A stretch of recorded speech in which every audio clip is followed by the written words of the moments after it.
Hello. Sorry that I have to be brief, but I promised my wife that I'll be staying only as little as possible since this is my third business trip for the week. Interesting week. But anyway, so I'm here to talk about cyber attacks. I'm a technical guy, so I will be talking mostly technical things. So what is this all about? It's all about enemies. Every company has enemies. Large or otherwise interesting companies have enemies who are targeting those specifically. The rest will be targeted opportunity, but everybody knows that. Basically, when we are looking at typical normal company, there are certain type of attackers you have to worry about. You have your undirected malware attacks, opportunists, for-profit criminals, activists, hackers, script kiddies, etc. You have been taught this several talks already. But there's also one type of enemy that you don't necessarily realize. And that is spies who are after your customers and customer companies and using you as a path of the attack.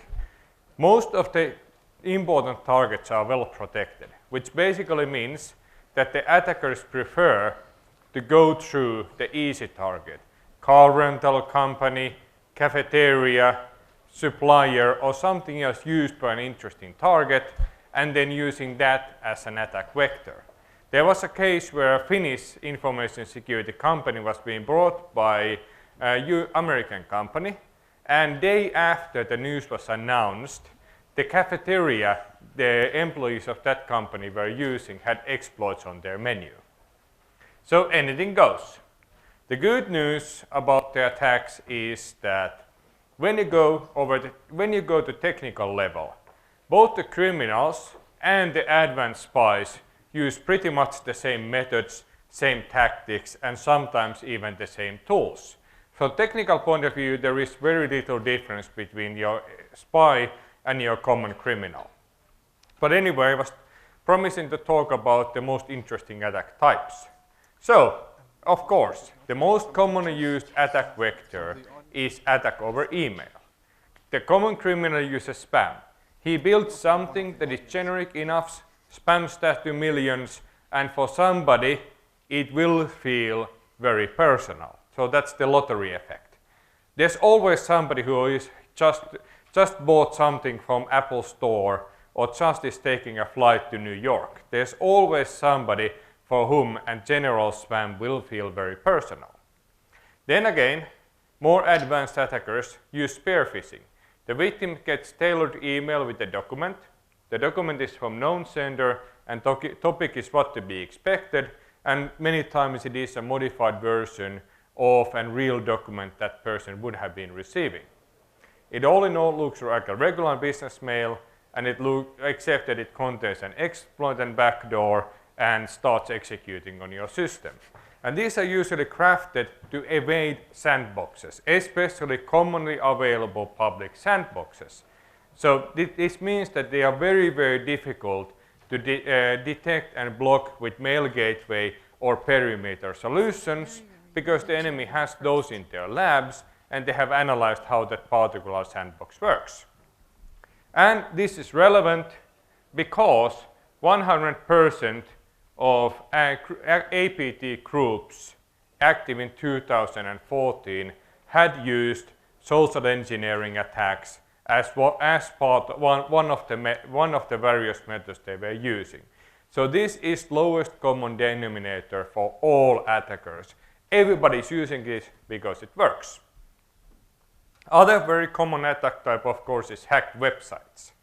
So this already was covered a bit. So attacker searches for vulnerable websites, and then that website is hacked, and they just wait for the victims to come. It contains either a direct attack or a redirection to attack server, which is the more common because exploitable websites are finite resource, and the attackers are guarding those jealously. So it's extremely rare that the compromised website would actually be serving the exploit directly.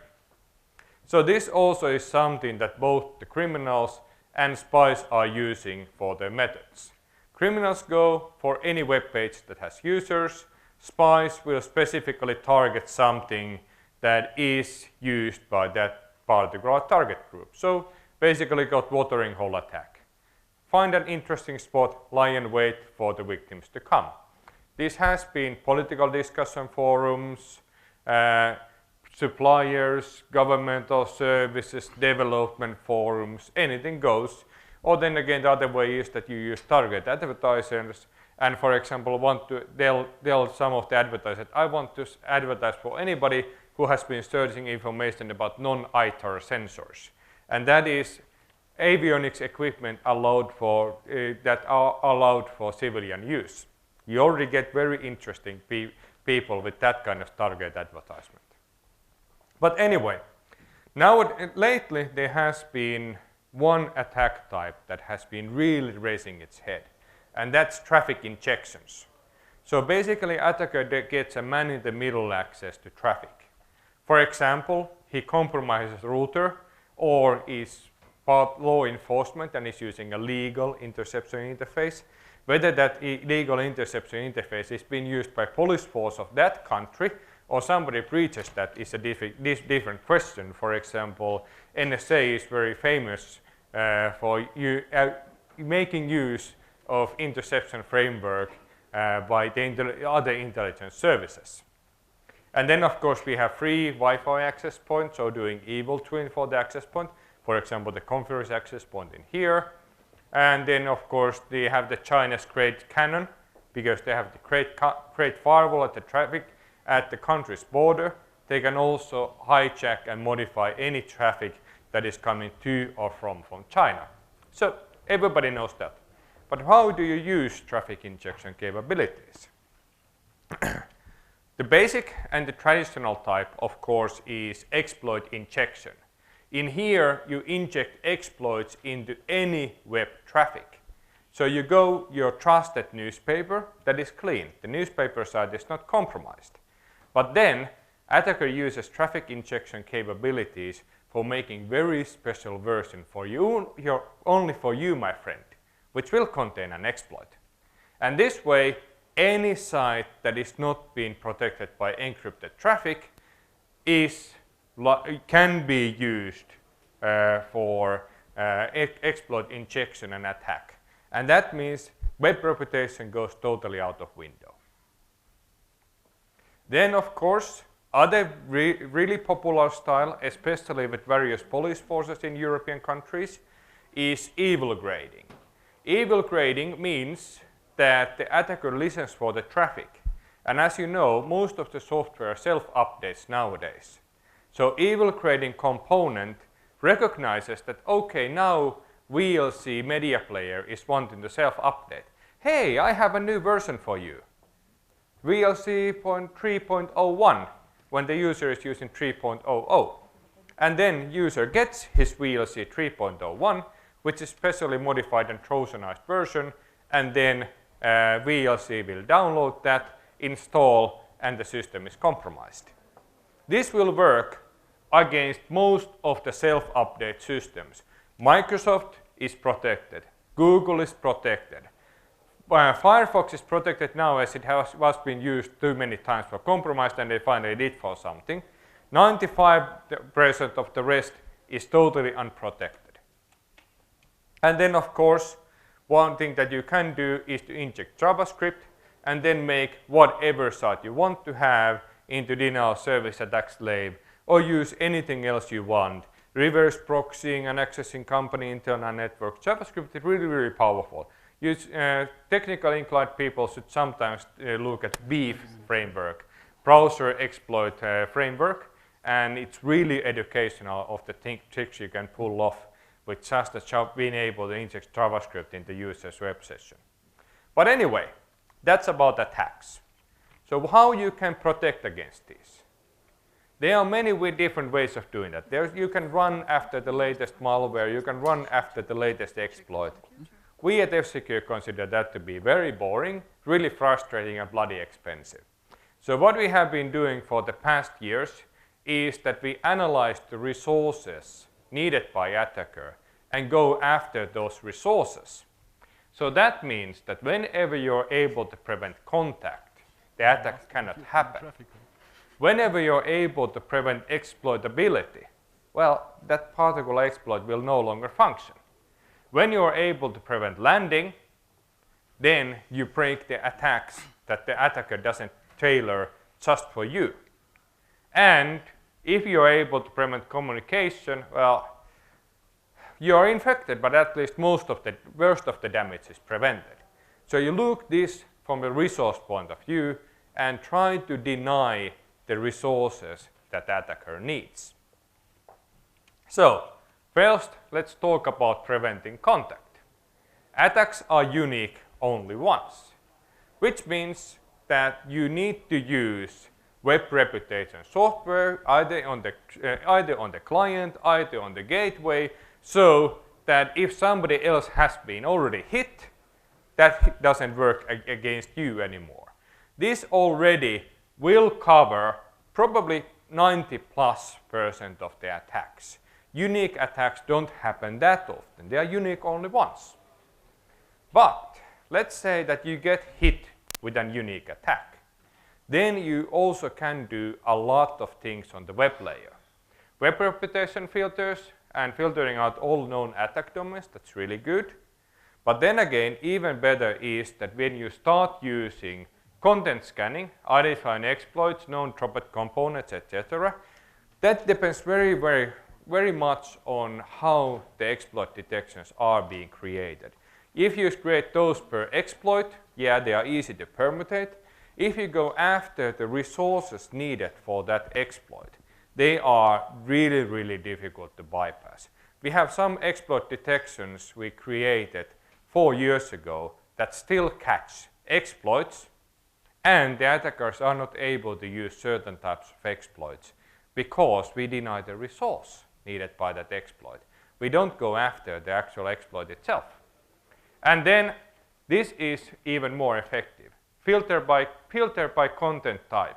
Drop fast Java, Silverlight, etc. from unknown domains.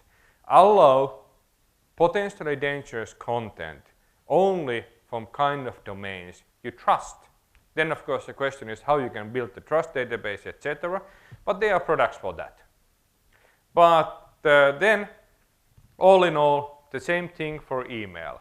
Filter email, exes out, JavaScript out, strict documents, etc. So that's not rocket science.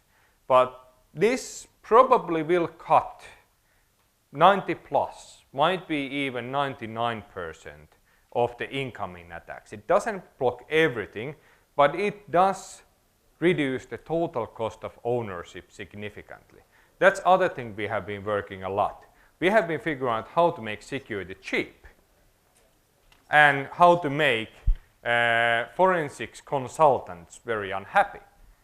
You cannot prevent everything, but every single case you can prevent without signs of an infection on the device is a lot cheaper. It's only a log entry rather than starting to do audit and seeing where else the attackers are.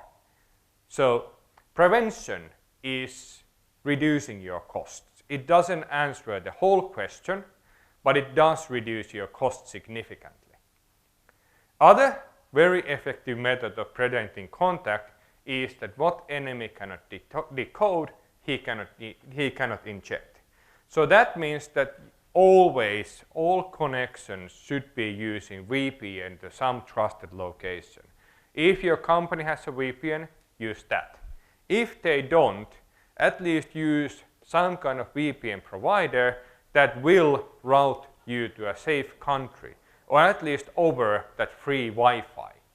It is the first hop that is the most dangerous in network connections.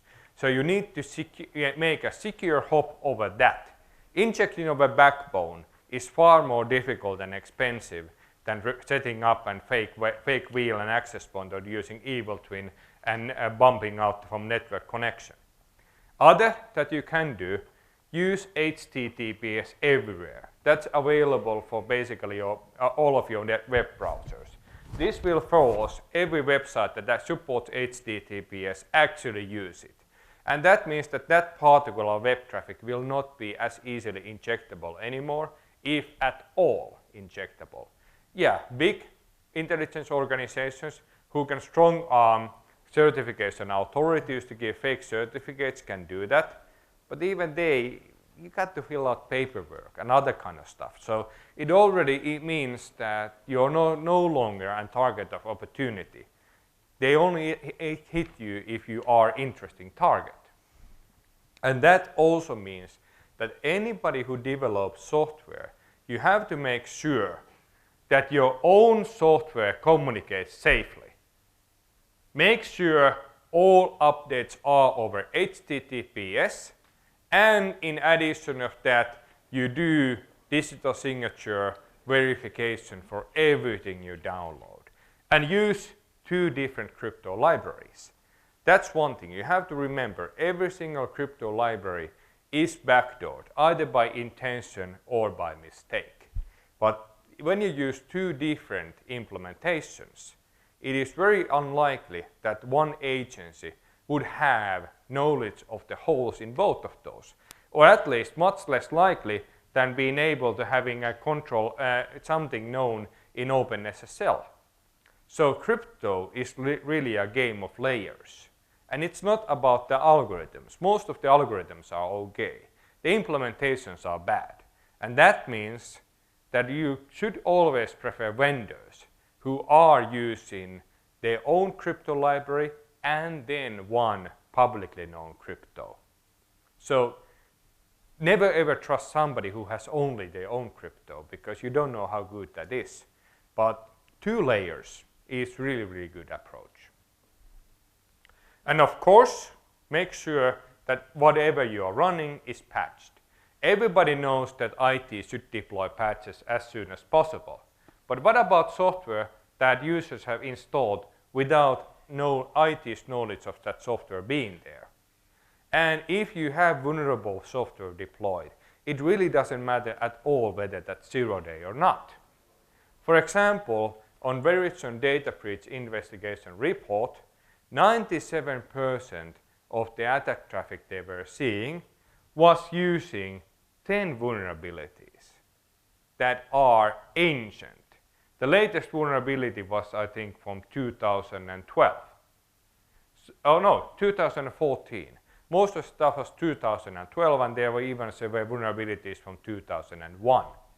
So remember that you always have to make sure that you patch everything, even the software your users have installed without your permission. Of course, preventing that in the first place would be a really good idea. But that means that there are companies in here who specialize on software audits.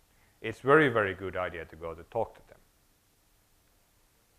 And also, in addition of that, whatever you must have running has an attack surface.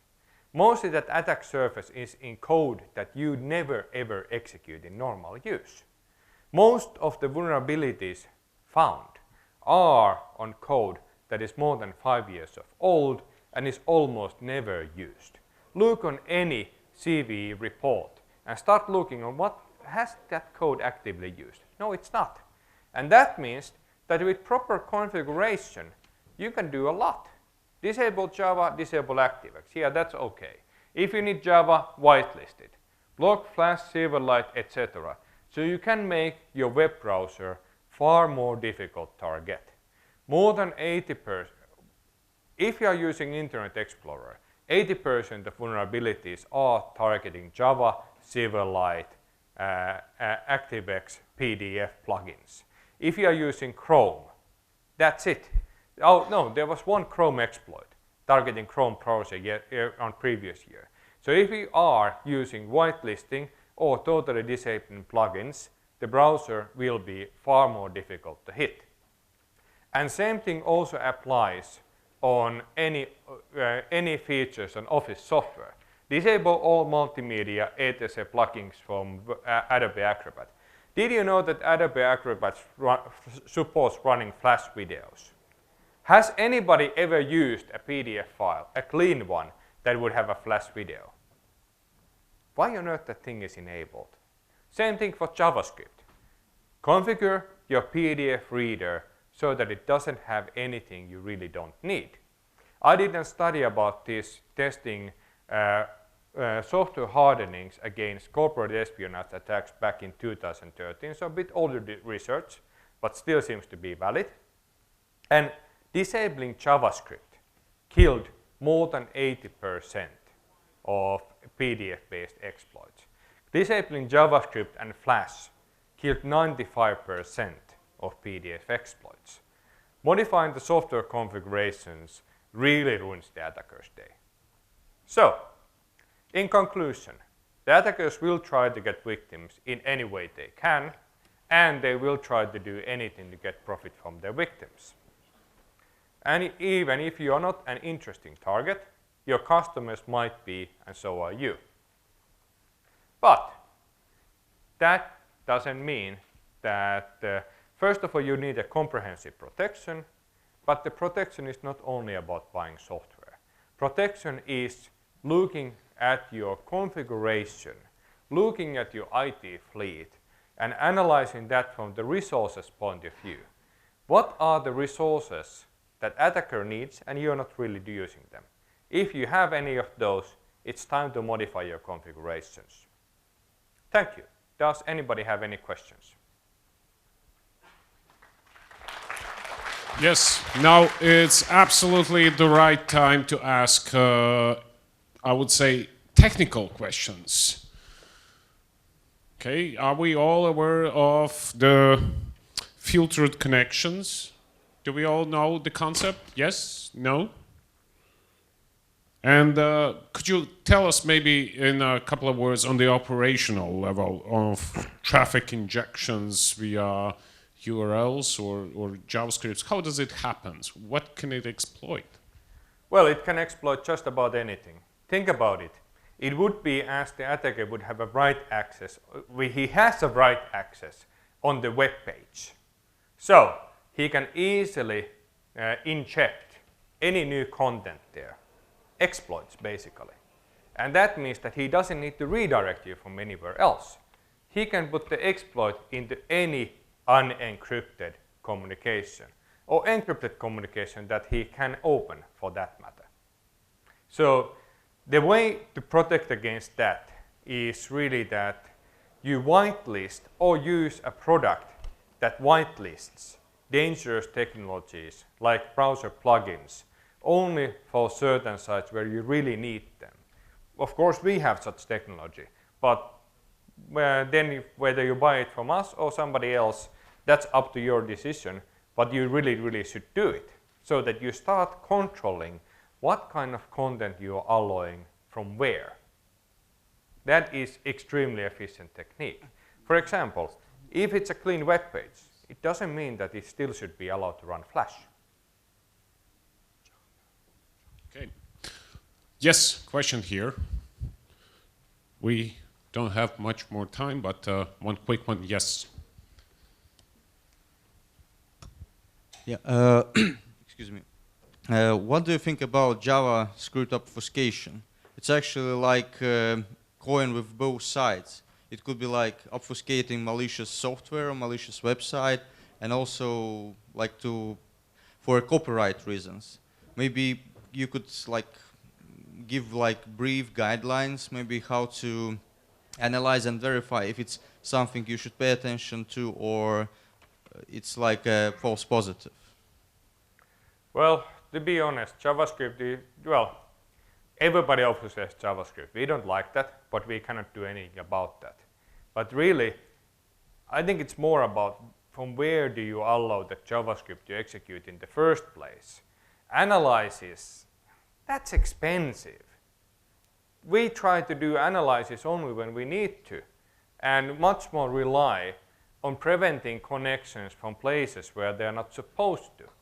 We are really trying to do it the smart way. The reason why we have been winning A/B tests for past 4 years is that we don't operate like an antivirus company. We realized already back in 2008 that the antivirus is lost game. We are still using an A/B engine as part of the technology and fallback when everything else fails. But we do everything we can to prevent contact, prevent landing. And the same thing applies for JavaScript. Rather than starting going analyzing the JavaScript, you should decide, do you really need to run JavaScript from there? Do you really need that advertising to be working?